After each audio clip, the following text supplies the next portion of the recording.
ঢাকা থেকে রওনা দিয়ে সিলেটের পথে রয়েছেন প্রধানমন্ত্রী তারেক রহমান।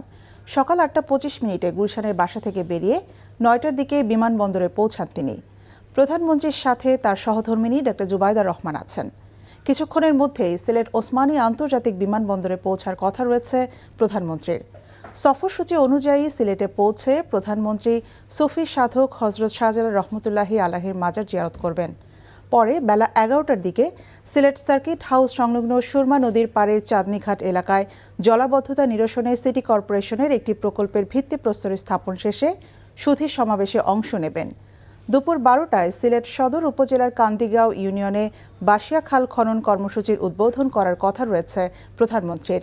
এরপর বিকেল ৩টায় সিলেট জেলা স্টেডিয়ামে যুব ও ক্রীড়া মন্ত্রণালয়ের উদ্যোগে শিশু ও কিশোরদের ক্রীড়া প্রতিভা অন্বেষণে নতুন করে স্পোর্টস কর্মসূচির উদ্বোধন করবেন। বিকেল ৫টায় দলীয় সভায় যোগ দিয়ে তিনি ঢাকায় ফিরবেন। এই মুহূর্তে সিলেট থেকে সরাসরি যুক্ত হচ্ছেন স্টাফ করেসপন্ডেন্ট ইফতেখার রেজা।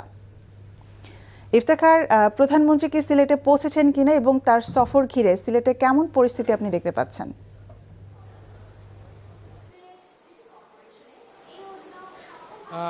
প্রধানমন্ত্রী তারেক রহমান এইমাত্রই সিলেট পৌঁছেছেন বলে আমরা জানতে পেরেছি এবং তিনি তার যে নির্ধারিত কর্মসূচি হজরত শাহজালাল রহমতুল্লাহ আলাইয়ের যে মাজার জিয়ারত সেটি তিনি করবেন এবং মাজার জিয়ারত শেষে তার পরবর্তী যে কার্যক্রম সুরমা নদীর পাড়ে চাঁদনীঘাট এলাকায় যে উন্নয়ন প্রকল্পের উদ্বোধন সেটি করবেন এবং সুধী সমাবেশে যোগ দেবেন এবং ইতিমধ্যেই সার্কিট হাউস এলাকায় যে সুধী সমাবেশে আয়োজন করা হয়েছে সেখানে অতিথিরা আসতে শুরু করেছেন এবং এখানকার যে সার্বিক নিরাপত্তা সেই সার্বিক নিরাপত্তার পরীক্ষণ নিরীক্ষণ এখন পর্যন্ত চলছে এবং আশা করা যাচ্ছে যে নির্ধারিত সময়ের মধ্যেই শুরু হবে প্রধানমন্ত্রী সুধী সমাবেশ এবং এর পরবর্তী সময়ে তার সদর উপজেলারই একটি ইউনিয়ন কান্দিগাঁও সেখানে গিয়ে